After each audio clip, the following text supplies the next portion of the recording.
2.5 lakh మందికి ఈ video reach అవుతుందనేసి నేను అస్సలు అనుకోలేదు. డబ్బున్న వాళ్ళే కాదు, డబ్బు లేని వాళ్ళు కానీ మంచి ఫుడ్ టేస్ట్ చేయాలనేసి అనుకుంటారు. మీరంతా బానే మాట్లాడినారు కానీ ఇది ఒక్కటి మాత్రం కరెక్ట్ కాదు బ్రో. ఇది అన్యాయం అనేసి నాకు ఒకటే కాదు, చాలా మందికి అనిపించినట్లుగా ఉంది. కామెంట్స్ లో సపోర్ట్ చేసిన ప్రతి ఒక్కరికి చాలా థ్యాంక్స్ అండి. ఈ బ్రో పెట్టిన కామెంట్ ఏంటంటే, ఇట్లా జరిగితేనే కదా ఇలాంటి వాళ్ళు బిజినెస్ లాస్ వచ్చి దుకాణం సర్దేస్తారు, లేదంటే లక్షలు లక్షలు ఇన్వెస్ట్ చేసి fancy restaurants, excellent dining experience ఇస్తున్నాం అలాంటి ఫ్యాన్సీ రెస్టారెంట్స్ ఏమైపోవాలి. రోడ్ సైడ్ మీల్స్ గానీ 150-300 వరకు పెడుతున్నారు, రెంట్ మెయింటెనెన్స్ ఉండదు, మేము చాలా హెల్దీగా క్వాలిఫైడ్ అండ్ ఎక్స్పీరియన్స్డ్ షెఫ్స్ తో హై ప్యాకేజెస్ ఇచ్చి మేము నాశనం అయిపోవాలా. And for your kind information, ఇలాంటి low rating blackmail and orders refund అనేసి జొమాటోలో కంప్లైంట్ పెట్టించేది మాలాంటి high class restaurant owners. Because అందరూ ఈక్వల్ అయితే what will be the difference between poor and rich?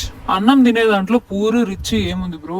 Okay, మీ దగ్గర డబ్బులు ఉన్నాయి, మీరు ఫ్యాన్సీ రెస్టారెంట్స్ డైనింగ్ అవన్నీ పెట్టినారు, అది ఓన్లీ రిచ్ పీపుల్ మాత్రమే తినగలుగుతారు. కానీ మిడిల్ క్లాస్ వాళ్ళు, పూర్ వాళ్ళు అస్సలు తినలేరు. ఎప్పుడు గానీ అందరి ఆకలి తీరాలనేసి అనుకోవాలి గానీ రిచ్ పీపుల్ మాత్రమే తినాలి, పూర్ వాళ్ళ ఆకలితో అలానే ఉండాలి అనేసి మాత్రం అనుకోకూడదు బ్రో. ఈ వీడియోకి 2000 లైక్స్ వచ్చినట్లయితే నేను నెక్స్ట్ వీడియోలో ఒక క్లౌడ్ కిచెన్ సక్సెస్ఫుల్ గా ఎలా రన్ అవ్వాలో క్లియర్ గా డీటెయిల్స్ చెప్తాను.